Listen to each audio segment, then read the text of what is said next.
What's up, everybody? I'm going to start off with this because I had all these images. They're pretty interesting, but they never made it into the video that I gathered them for. And it's still roughly the same subject I'm going to be talking about, but everybody's got a picture in their head. I've talked about the Siege of Jerusalem before.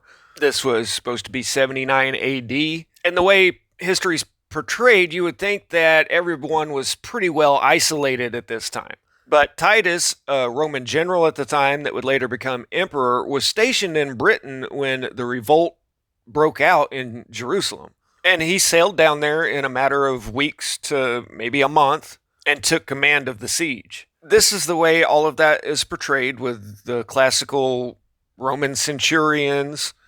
And I'm not one of those all history is a lie guys. That doesn't mean I say that it's all correct, but, these centurions, they're carved into stone on monuments all around Europe.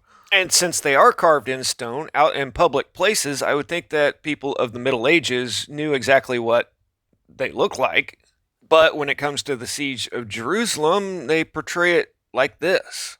Of course, the only primary source on all of this information is Flavius Josephus, who historians claim is an objective witness, even though he starts out his book by saying that he's the best general that's ever lived, but somehow he got captured by the Romans.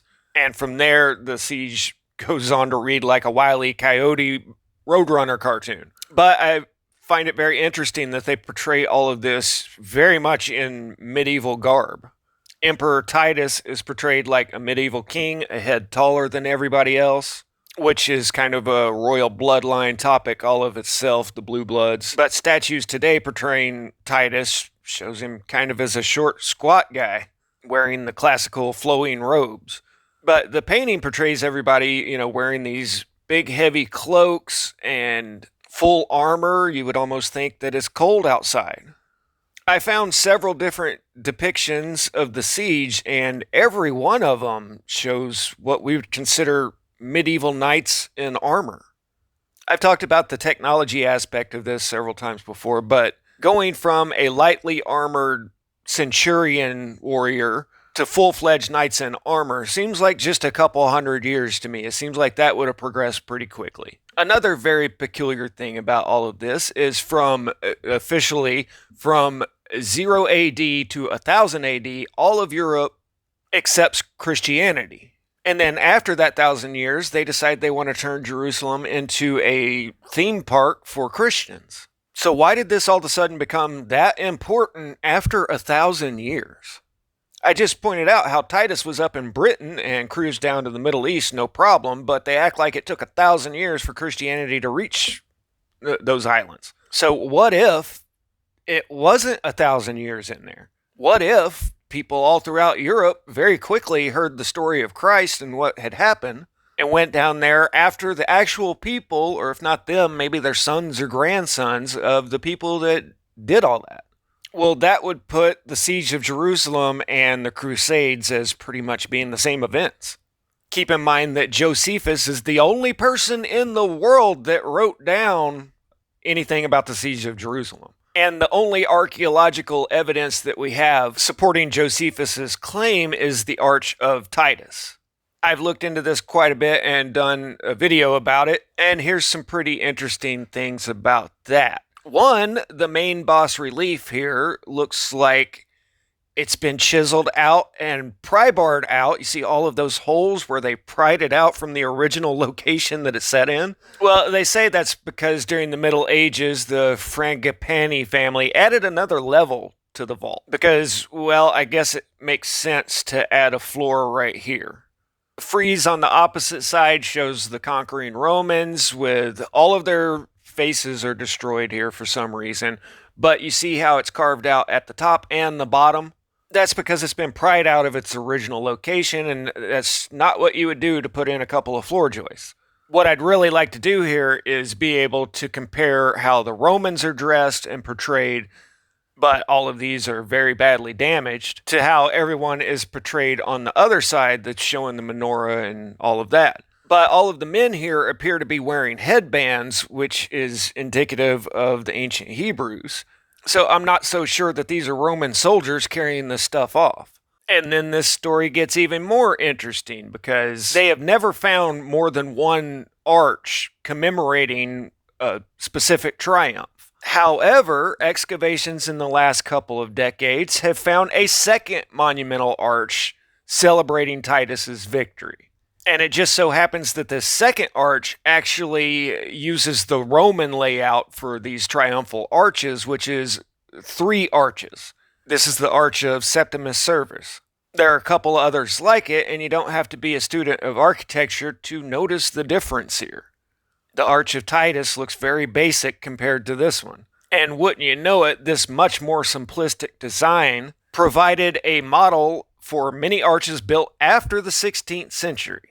So to put that in plain English, this is how they built arches in the 16th century, not in ancient Roman times. And they have never found 2 arches commemorating the same event, but they recently found an arch of Titus that resembles the old Roman architecture, and then there's this one that resembles all the arches of the 16th century. And then come to find out the carving here with a menorah portrayed on it acted as a template for the emblem of the state of, I'm not even going to say that name right now because there's a huge media push at the moment to explain how it's okay that they're G-siding an entire people right now because they're God's chosen people. But these chosen people of a couple hundred years ago didn't even know what Moses' candlestick looked like. So I was actually just recording an intro to a different subject that I couldn't get to right off the bat, but I've already gone almost 7 minutes, so I think I'll just make this a short video and just ask the question, was the fall of Jerusalem 2,000 years ago or just more like 1,000 years ago? Outside of the Old Testament of the Bible, Josephus is the sole source of the entire antiquity of the Jewish people. There are quite a few holy books of theirs, which was what I was originally setting out to make this video about, one of those. But those have to do with philosophy and not their history. And what's interesting about that is it expressly concerns Christians in their holy book, which means that it was written since the time of Christ and isn't as ancient as one would think. But the great general Josephus in 67 AD, managed to lose his control of the fortress at Yotapata and took refuge with 40 diehards in a nearby cave. There, to Josephus's consternation, the beleaguered party voted to perish rather than surrender. And this is separate from the story of Masada. Josephus, arguing the immorality of self-aside, proposed that each man in turn should dispatch his neighbor, the order to be determined by casting lots. Josephus contrived to draw the last lot, and as one of the 2 surviving men in the cave, he prevailed upon his intended victim to surrender. So just remember, the entire history that we have of what happened to the ancient city of Jerusalem is written by a guy who said, well, hey guys, let's all have a pact here. We'll all just off each other. I'll go last. And then we have the story of the Romans completely destroying the whole town. And if you study the archaeology of this place, it's a pretty incredible story. Every one of the digs looks like this, where it's just buried in 20 feet of rubble. There's all kinds of videos out there on it, and you guys should look into it and tell me if you think that that was caused by some Roman soldiers. Once again, to me, everything seems to line up with the catastrophes of 700-800 years ago. And it's kind of funny how you don't hear anything about the diaspora for 1,000 years or so. And then there's a really heavy presence in Spain and a couple other small pockets around the 1300s.